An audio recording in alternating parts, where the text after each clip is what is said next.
और ये आपने देख लिया फिलहाल कि किस तरह से जो मुश्किलें लोगों की बढ़ती जा रही है। लेकिन अब बात करेंगे एससीओ समिट की, क्योंकि चीन और पाकिस्तान की भारत ने लगा दी है जबरदस्त क्लास। इस पर आपको और ज्यादा जानकारी डिटेल में देते हैं।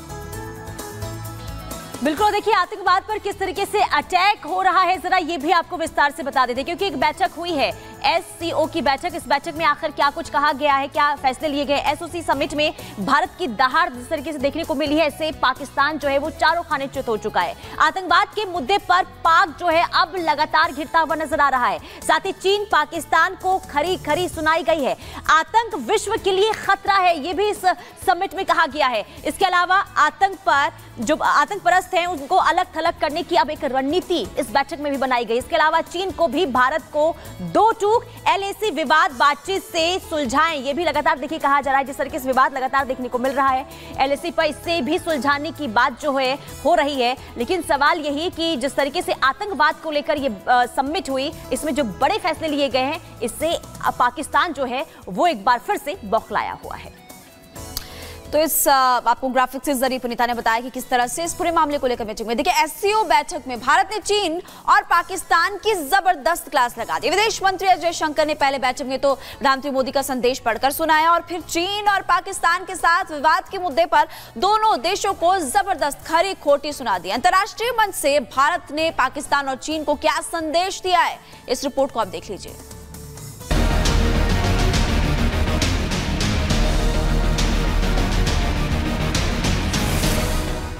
कजाकिस्तान की राजधानी अस्ताना में शंघाई सहयोग संगठन की बैठक में भारत का जबरदस्त रुख देखने को मिला। आतंकवाद के मुद्दे पर भारत ने वहां चीन और पाकिस्तान को जबरदस्त धोया। पीएम मोदी की खास सिपह सलार कहे जाने वाले विदेश मंत्री एस जयशंकर ने चीन और पाकिस्तान दोनों देशों को आतंकवाद के मुद्दे पर लपेट लिया और आतंकवाद के मुद्दे पर भारत का रुख सामने रखते हुए अंतर्राष्ट्रीय समुदाय को संदेश देते हुए कहा, जो देश आतंकवादियों को पनाह देते हैं उन देशों को अलग थलग कर देना चाहिए।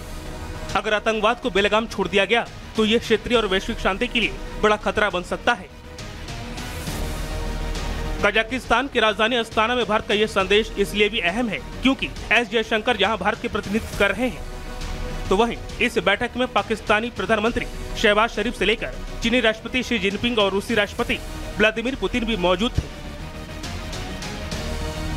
ऐसे में अंतर्राष्ट्रीय मंच से आतंकवाद जैसे मुद्दे पर स्पष्ट संदेश को अब सीधे तौर पर चीन और पाकिस्तान को भारत का स्पष्ट संदेश माना जा रहा है, क्योंकि पूरी दुनिया जानती है कि भारत से प्रत्यक्ष जंग लड़ने में नाकाम पाकिस्तान चीन की मदद से लगातार भारत में आतंकी घटनाओं को प्रायोजित करने की साजिश को अंजाम दे रहा है।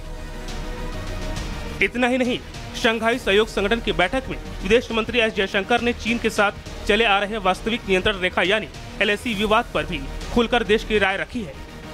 उन्होंने चीनी विदेश मंत्री वांग यी से मुलाकात के दौरान चीन को जल्द से जल्द सीमा विवाद को बातचीत से सुलझाने की सलाह दी है।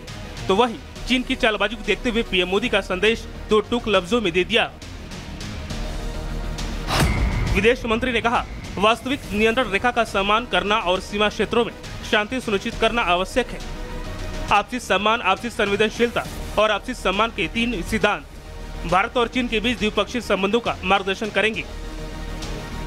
पूरी दुनिया गवाह है, भारत हमेशा विश्व शांति और विश्व समुदाय के कल्याण के लिए काम करता रहा है।